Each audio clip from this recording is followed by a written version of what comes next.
It's not just the little things, either. There was the time we went to a car dealership, just to browse. She was casually admiring a sleek sports car, the kind that's more expensive than our house, and the salesman practically tripped over his own feet to offer her a test drive. He glanced at me like I was the chauffeur who had mistakenly been allowed to sit in the front seat. By the end of the day, we walked out with a year's worth of free car washes. We didn't even buy anything. So, when the annual office Christmas party rolled around, I had my reservations about bringing my personal Aphrodite into an environment fueled by cheap wine and corporate ambitions. I mean, these events are notorious for awkward conversations and even more awkward dancing. Bringing her felt like walking into a lion's den with a stake strapped to my chest. But she wanted to go, excited to see where I worked, meet my colleagues, and frankly, show off a stunning dress she'd found for the occasion. How could I say no? Spoiler alert, I couldn't. I had this nagging feeling, though, like I was about to make a monumental mistake. Not because I didn't trust her or my coworkers, okay, maybe I didn't trust Phil from accounting, but because I knew the kind of attention she would attract.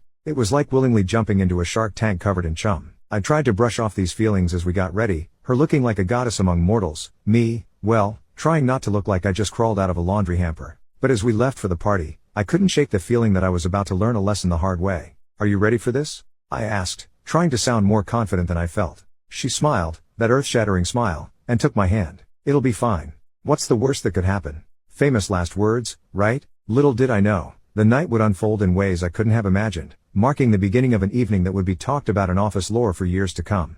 And not necessarily for the reasons one might hope. We arrived fashionably late, or so I thought. The moment we stepped in, it was as if we had walked onto the set of a peculiar sitcom where my wife was the leading lady, and I was, well, the forgettable extra. The transformation was instantaneous. Colleagues who barely nodded at me in the hallways were now flocking around us, or, more accurately, her. Wow, you look stunning tonight, exclaimed Tom from marketing, his eyes nearly popping out of his skull. Absolutely breathtaking, chimed in Jerry from sales, who I'm pretty sure had never used words with more than 2 syllables before. She handled it with grace, her laughter light and friendly, as she thanked them. I tried to mingle, but it was like trying to join a conversation in a foreign language. Eventually, I retreated to the safety of the buffet table, nursing a drink and watching the spectacle unfold. Just when I thought it couldn't get any worse, the boss made his grand entrance. He was the kind of guy who believed his own hype, a smooth talker with a charisma that could sell sand in the desert. Tonight, his target was clear. Ah, the belle of the ball, he exclaimed, making a beeline towards us.